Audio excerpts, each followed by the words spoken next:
steno skill dictation classes. We will start daily basis 3 dictations in a single set. Means आप एक ही class के अंदर 3 set की dictations ले पाएंगे जिसमें 100, 90 और 80 पे डिक्टेशंस होगी, जिसका मेन टारगेट आपका स्किल को COD ग्रेड को क्वालिफाई करने के लिए है। SSC CND ग्रेड स्टेनो 2025 की बात कर रहा हूँ मैं। अब आप स्टार्ट करेंगे बिना टाइम वेस्ट किए। आपके हाथ में कॉपी पेन, आपका नोट पैड होना चाहिए, और जब तक आपका एग्ज़ाम है आपके हाथ में नोट पैड पर ही प्रैक्टिस करनी चाहिए, और वही पेन और पेंसिल यूज़ करनी है जो आप एग्ज़ाम में यूज़ करेंगे। Ready?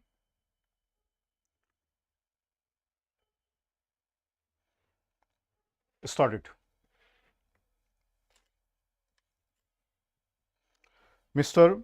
Deputy Chairman, I understand the difficulty of the Honorable Law Minister in sponsoring a motion of this kind, because actually it relates to certain subjects which are not in his charge. Yet I do not know how he can get away from it. That is my difficulty, because after all he has come here with an amending bill and he has asked us to invest the government with certain powers which, according to the High Court of Kolkata, the government does not possess, namely the power of the government to act as the buyer and compel the seller to sell to the government under the provisions of this measure. Therefore, naturally, the question arises as to how the government will function as a buyer, as a personality who buys in the market. The behavior of the government as a buyer in the food market is in question today, and that is a subject matter of discussion. I am therefore entitled to know as to how you will function, because it is not merely a question of food for the people, but also a question of public funds that will be placed at your disposal to buy. I would also be interested in finding out at what price you are buying and whether you are buying sufficiently. These are some of the issues for me to discuss in connection with this measure. I am not going to enter into the other aspect of the food situation. Now, sir, the judgment of the Calcutta High Court has been referred to. Yesterday, we read it in the press that the High Court has finally given its judgment, holding those orders ultraviolate the Constitution or whatever it is. Anyway, this bill empowers the government of West Bengal to buy. Now I will cite how this thing arose. On the 20th August last, the government of West Bengal carried out certain raids on certain rice mills in Calcutta, in and around Kolkata, about 40 of them, and they secured about 20,000 tons of rice. Naturally, they wanted to buy under the Essential Commodities Act. Their action was questioned by the rice millers. Now, out of this, the whole controversy has arisen, and this bill also relates to that aspect of the matter. Now, the position seems to be like this. Here, I would not mind if the government have this power. For the last 3 years or so, we have been crying hoarse over this matter, but our wise leaders of the government did not think it necessary until they had a crisis developing of such dimension that they could not escape buying. Not only that, they had to carry out certain raids in the Calcutta godowns. There again, they proceeded in a very halting manner. Everyone knows that in Calcutta, hoards are much larger, much greater than those found by the raids of the 20th August. My charge against the West Bengal government, and for that matter against the government of India, is that we passed the measure in all good faith when the bill was brought here last time. But the government failed to discharge its responsibility towards the people, and they have failed to find food for the people.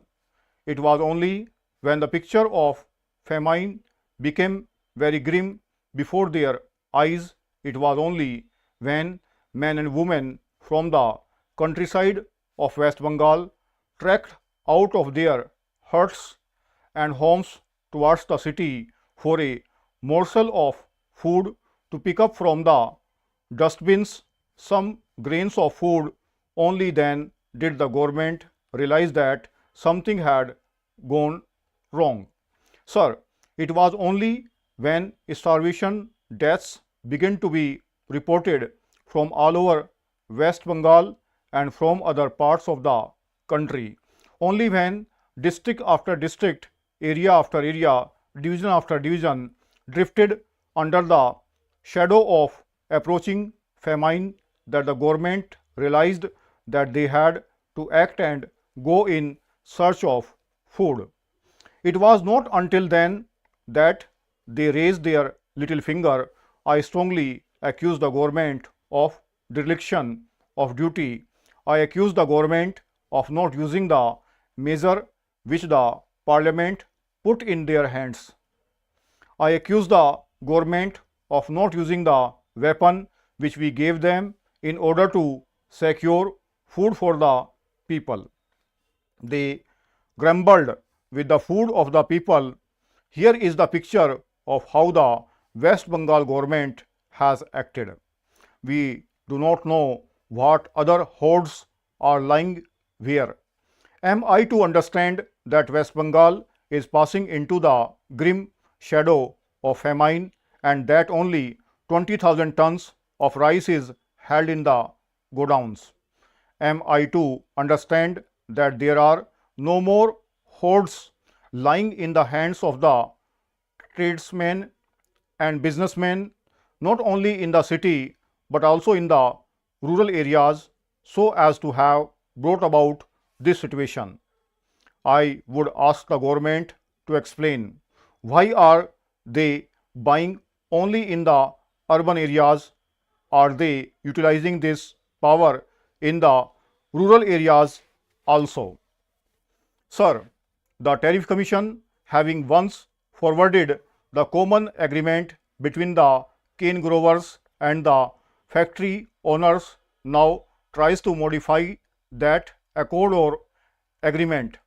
It talks of deductions from excess profit on account of the rehabilitation of factories and export losses.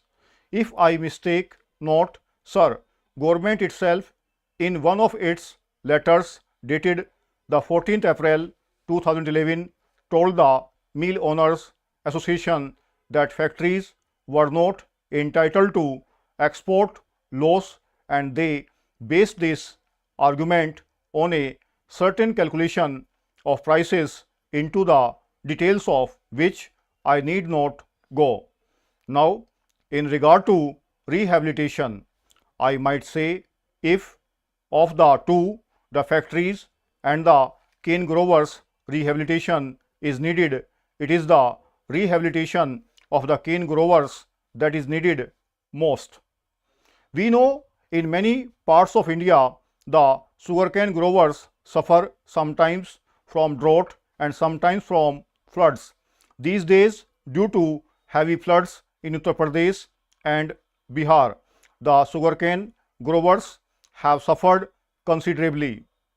So, if the government is really keen about rehabilitation, and if the Tariff Commission is equally solicitous of the interests of the capitalists and the cane growers, then we should insist on a rehabilitation fund for the help of the cane growers who suffer on account of drought or on account of floods.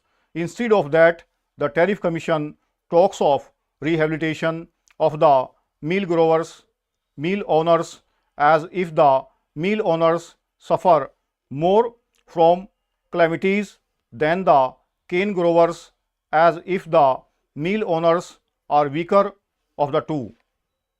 Sir, the Food Minister has tried to point out that sufficient attention must be paid to the recommendations of such an important body as the Tariff Commission. Is the government prepared to implement all the recommendations of the Tariff Commission, even in the case of the sugar industry?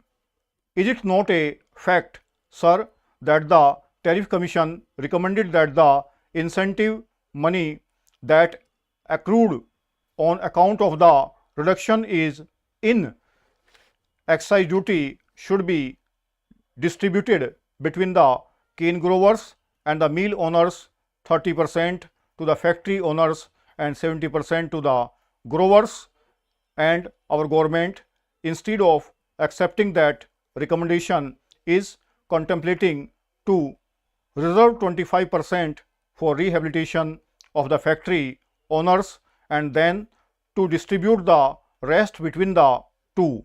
The Tariff Commission is one of its reports doubted the feasibility and the advisability of linking price with recovery. ये आपको 379 और 378 cases से बोला गया है और इसके अंदर as per the KC 1240 word है, पर थोड़े बहुत वर्ड इसमें कम आएंगे। और तो आपको मैं एक्चुअली स्पीड बताता हूँ इसकी कितनी रहेगी।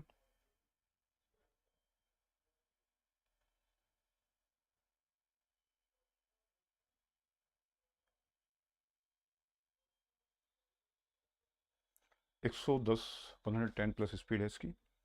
अब आप नेक्स्ट लिखेंगे, इसी वीडियो को मैं कंटिन्यू करूँगा, आपको पोस्ट करने की जरूरत नहीं है।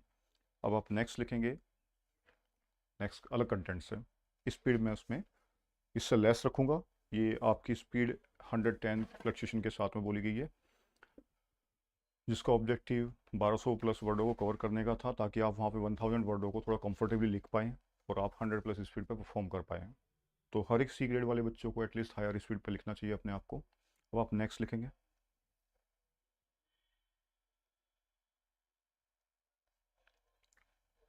अगर आपने ये अच्छा लिखा है तो आप इसको टाइप भी कर सकते हो, otherwise ready, once again start.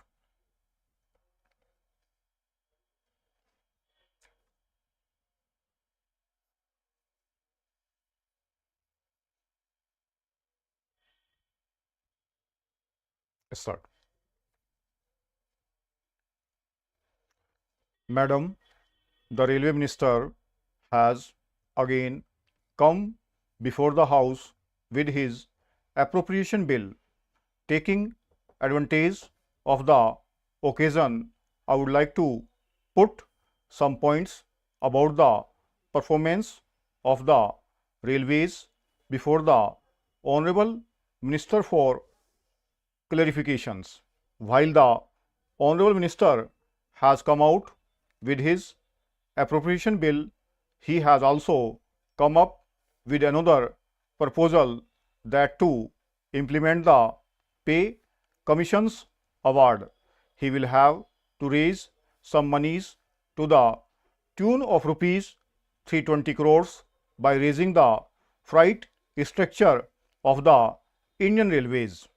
Only 9 months back, when the railway budget was placed before Parliament, the railway minister justified the necessity for a hike in passenger fares, and that too for better performance of the railways and for giving more amenities to the passengers. Of course, there is not enough scope for a thorough review of the performance of the railways during the last 9 months, but still some points may be discussed. Definitely, the minister will take pride in his own performance, but I do not know whether the Honorable Minister has any knowledge or connection with what the passengers say about the railways. Perhaps he may not be having any contact with the ordinary public who travels by the railways. They have a number of substantial complaints against the performance of the railways. True, some new trains have been introduced during this time, and for some of the trains the running time has been reduced, but not to the extent to which it was there 5 or 6 years back. But if you look at the railway system as a whole, you will find that improvement of the total railway system has remained at a big zero.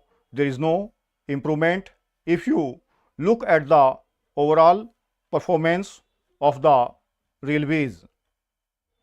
Madam, during this period, both the passenger traffic and the freight traffic have gone up, and that has given additional revenue to the railway administration. But what about proper utilization of the money that the railways are earning for the proper administration of the railway system? Now, on the one hand, the railway minister has come up with a proposal for a hike in the freight structure, and on the other, the railway ministry has decided to set up a railway finance corporation to raise rupees 250 crores. Because of inadequacy of budgetary support for the Indian Railways. During the third 5-year plan, 16% of the national plan was allocated for the railways. Then it started reducing. In the 10th plan, it came down to 5%, and in the 11th plan, it is expected to be 6%. It means the allocation for the railways, which is the biggest public utility service in our country, is a very small fraction of the total outlay available in our plans. Who is responsible for this? Are the public to suffer for this, and will the government every year come up with proposals for raising passenger fares or the freight structure? Only 9 months back, they came up with a proposal and raised the passenger fares. Now they are raising the freight structure. This is putting additional burden on the people as a whole. What will be the effect on the economy in general if these rupees 320 crores are collected through this hike in the freight structure? It will have a disastrous effect on the total economy that will lead to serious inflation. If we go in for a rise in the administered prices by raising the freight structure, they say it may lessen the burden on the people or minimize the burden on the people. Whatever it is, the fact is that the effect of this hike in the freight structure will be serious on the total economy, and prices of all essential commodities are bound to go up. So, madam, I feel that the railway administration is putting additional burdens on the people several times every year. Now, coming back to the passenger traffic, I would like to mention that some trains have been introduced, but I do not know whether the minister has any experience of traveling in the second class or in ordinary trains. Besides the Rajdhani or 2 or 3 super fast trains, there are deplorable conditions in the passenger trains that are running in our country. Without water, without light, without the minimum amenities, the passengers have to travel in a very pitiable condition. And reserved compartments are full of people who are without reservation, and people are compelled to travel in that way. Because of the shortage of accommodation, people have to travel like beasts, and without reservation, people come to reserved compartments. The reservation has also been reduced to a farce. Nowadays, to make a reservation in an ordinary first class or ordinary second class has no meaning, because people would not be able to travel in their reserved seats, and that they will be made to stand, while others without reservation will sit there. Madam Deputy Chairman, I rise to support the bill. The bill deals with some of the practical problems of implementation of a very useful measure. Till 1948, in this country, we had the legislation to deal with the minimum wage problem. All wages, particularly minimum wages in the country, were fixed by tribunals, and earlier than the tribunals, they were fixed by some committees. We in Uttar Pradesh, for example, had the good fortune of the minimum wage of textile labor in Kanpur being fixed by a committee in 1938, over which Dr. Rajendra Prasad, the President of India himself, presided. In Mumbai, they had a committee with Mr. Jairam Das Dolatram as chairman, and that committee fixed the minimum wages. That was the pattern of fixation of minimum wages till 1998, but then this pattern, this sort of inquiry was not a feature of the day-to-day life of the workers of the country. Only in case the workers were vocal, only in case the workers were organized and demanded the fixation of a minimum wage, the government took the usual step of appointing an inquiry committee, which took years. ये जो content है आपका, ये 212 और 213 से बोला गया है, और इसके अंदर 1044 वर्ड है as per the book KC sources का। और जो इसकी स्पीड है मैं आपको बताता हूँ, 100 की इसकी स्पीड है। फुल स्टॉप पे आपको गैप दिया गया है। अगर आपने डिक्टेशन अच्छी लिखी है तो आप इसको टाइप कर सकते हो। नेक्स्ट आपको मैं डिक्टेशन जो बोलूँगा वो मैं आपको बोल रहा हूँ 80 को टारगेट करते हुए, डी ग्रेड को टारगेट करते हुए, ठीक है। इसी वीडियो में कंटिन्यू करेंगे ताकि जो है आप 3 का एक सेट ले सकें, हायर लिया फिर लोअर लिया, और फिर जो दोनों बच्चों को जो दोनों क्वालिफाई किए उनके लिए काफ़ी बेनिफिशियल है। और अगर आप सिर्फ डी ही क्वालिफाई किए हो तब भी मैं आपको सजेस्ट करूँगा एटलीस्ट आप एक 100 पे और एक 80 डिक्टेशन ले, क्योंकि 100 आपकी स्पीड को ग्रोथ करने के लिए काफ़ी हेल्पफुल होती है। ठीक है, दोबारा स्टार्ट करेंगे again.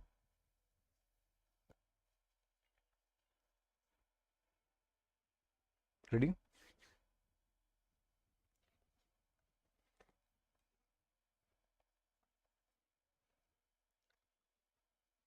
Started. Progress report for the year 2003-4 is before the House, and members will have discovered for themselves that this volume is replete with useful information.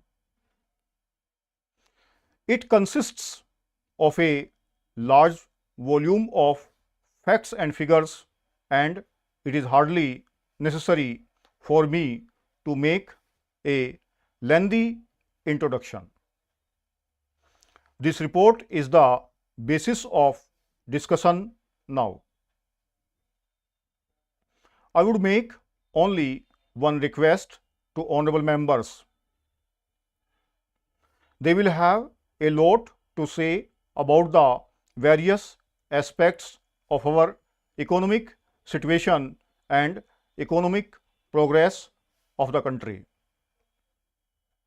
We would welcome all that. They are entitled to make an appraisal of the activities. Let it be a critical appraisal, and I hope, sir, that it will also be a fair appraisal. In doing so, we will have to think not of today, not of the conditions in which we are functioning, but we have to take our minds back to the days when the idea of a plan took shape, when the proposals that are now before us and the action that has been taken on them was conceived of. What were those conditions? It will be very easy for all of us to recall the days of anxiety through which we were passing then. We were not sure of our food supplies for the next month. We were, as some people said, living from ship to mouth. We had a certain nervousness about our food supply. We had, on account of frantic demands from all parts of the country to move food from one part to another and rush it to places where stocks were low. We had to import large quantities, spending large amounts of foreign exchange. We had also to give heavy subsidies, and yet people were not satisfied and they could not be. There were controls and there were difficulties experienced by many people. The quantities consumed then were low relative to what a normal human being must consume. Sir, this was the situation in respect of food and consume. In respect of other consumer goods also, cloth was so difficult to obtain even to cover the minimum needs of an ordinary family. We had difficulties in other directions also, difficulties about transport and so on, and then it was in those very days that the problem of rehabilitation of displaced persons was prominent. We had started tackling it, but we had not completed that yet. Prices were rising and so many people felt that at those high prices an average family could not subsist. There were inflationary pressures, and so anything that we could do to relieve the situation, to increase production, to spend money for making large investments, created those dangers of increasing inflation, of a further rise in prices. That was the dilemma. What is the position now? When we judge of ourselves today. We should not think of today on the basis of conditions today.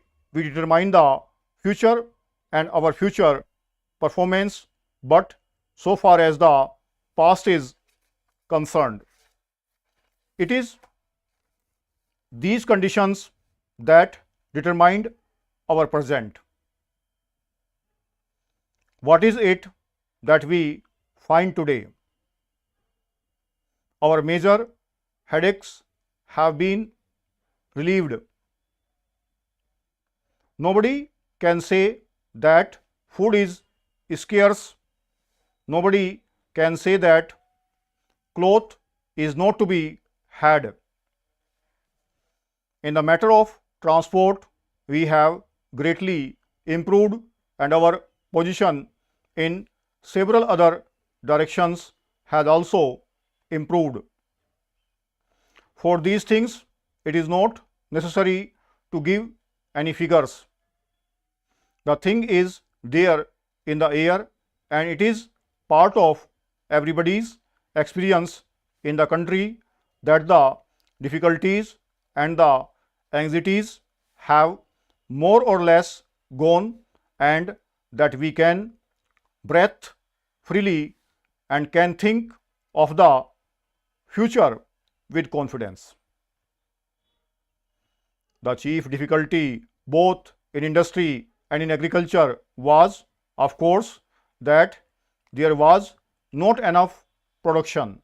We were faced with the spectacle of high prices and scarcity of food, etc. Also, our industries were not running full capacity. Existing capacities were not being utilized. In the case of several industries, we were using only a part of that capacity. Therefore, agriculture was the key to the whole situation. We must produce more raw materials in order to run our industries well. Sir, this is what we starting doing. We came to the conclusion that we must do everything possible in the course of the 5 years that we had before us to bring about an increase in agricultural production to the maximum possible extent. We made up our minds that we will free ourselves from the necessity of improving food from outside countries.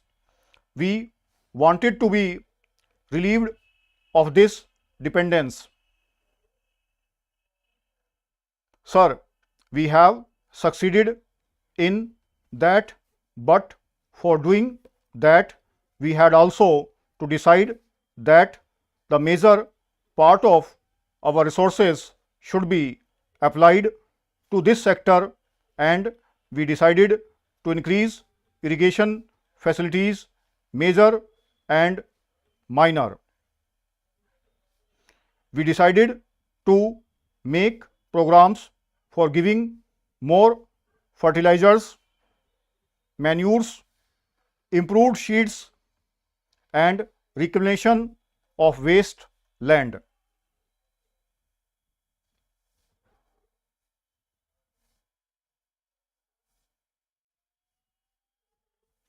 ये 822 के आसपास word है और ये केसी का 97 number है, क्योंकि इसमें 1000 वर्ड है लेकिन आपको 80 के हिसाब से कंटेंट बोला गया है और ये इसकी स्पीड 80 रखी गई है, 80-82 के आसपास स्पीड है।